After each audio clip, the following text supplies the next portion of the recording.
Imagine being so wealthy that your kindness becomes a catastrophe, that handing out gold as charity, as a blessing, could shatter the economy of an entire region for the next 10 years. In the year 1324, one man did exactly that. He crossed the desert with a fortune so vast that the cities in his path never financially recovered. He was richer than Rockefeller, richer than the Rothschilds, richer, by every estimate ever attempted, than anyone who has ever lived. He ruled an empire that mined almost half the planet's gold. He raised a city of scholars on the edge of the Sahara. His face was painted onto the maps of Europe as the very symbol of unimaginable wealth.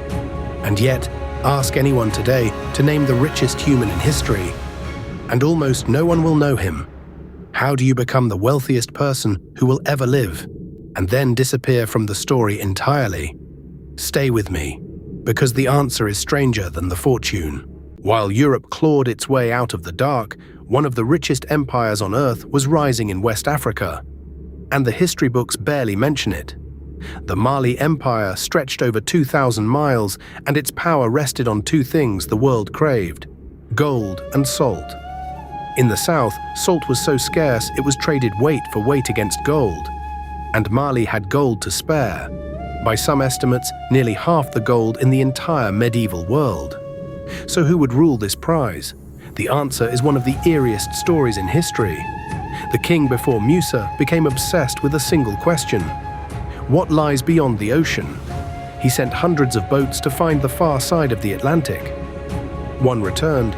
He took it not as a warning, but as an invitation, and sailed west himself. With an even larger fleet, he was never seen again. And the deputy he left behind became Mansa, emperor, master of the richest kingdom on earth. His name was Musa, and he never asked for the crown. The ocean simply handed it to him. So how rich was Mansa Musa, really? The honest answer is, we will never truly know. The number you'll see, around $400 billion, is a modern guess, and historians admit it's almost meaningless.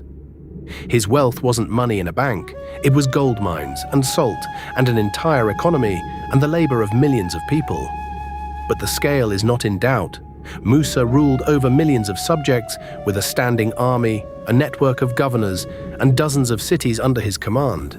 He was, quietly, one of the most powerful human beings alive on the planet. Quietly, because beyond Africa and the Islamic world, almost no one had ever heard his name. That was about to change, because Mansa Musa was a devout Muslim, and his faith called him to a single sacred journey, the pilgrimage to Mecca. Over 4,000 miles across the largest desert on Earth. A quiet man might have made that journey quietly. Mansa Musa was about to do the opposite, and bankrupt a city without ever meaning to. In the year 1324, Mansa Musa set out for Mecca, and the caravan he assembled became a legend. The chroniclers describe tens of thousands of people, heralds in silk, hundreds of attendants, each carrying a staff of solid gold, camels by the hundred, buckling under sacks of gold dust. The numbers were surely exaggerated, but even the cautious version describes a display of wealth the world had never seen. And then the caravan reached Cairo. In 1324, Cairo was one of the jewels of the world, and into it walked a king who made the locals look poor. Mansa Musa didn't just visit, he flooded the city with gold. He gave it to officials, to the poor, to anyone who greeted him. But gold has one cruel rule: it is only precious because it is rare. And Musa had poured more of it into Cairo than the city had ever seen. The price of gold collapsed.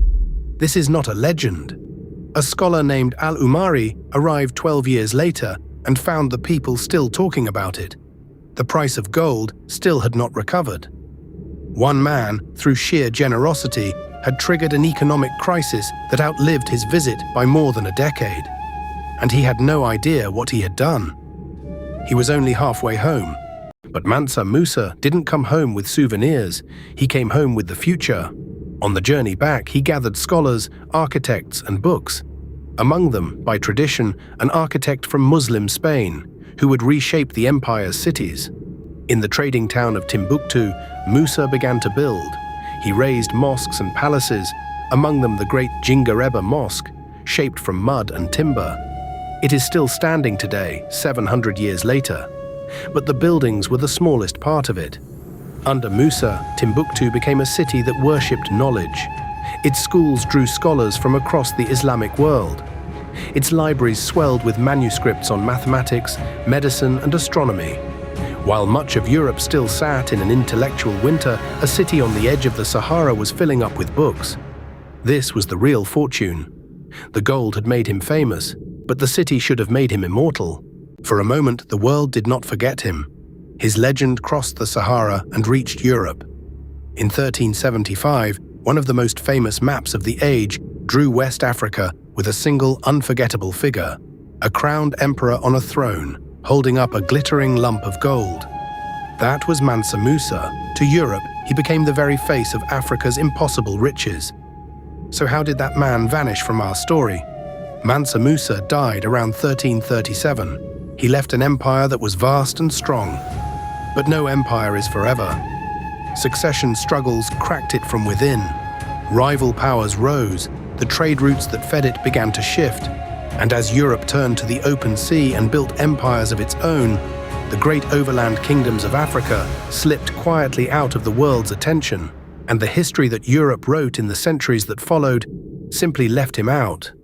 So the wealthiest human being who ever lived became a footnote, a name most of the world has never once heard spoken aloud. But the gold was real, the empire was real, and for one blazing moment, the richest person who would ever live walked across the desert and reminded the world that its center was not always where it thought. If you had never heard his name before tonight, that is exactly why this channel exists. We find the giants that history left out. Subscribe, because the next one will surprise you even more.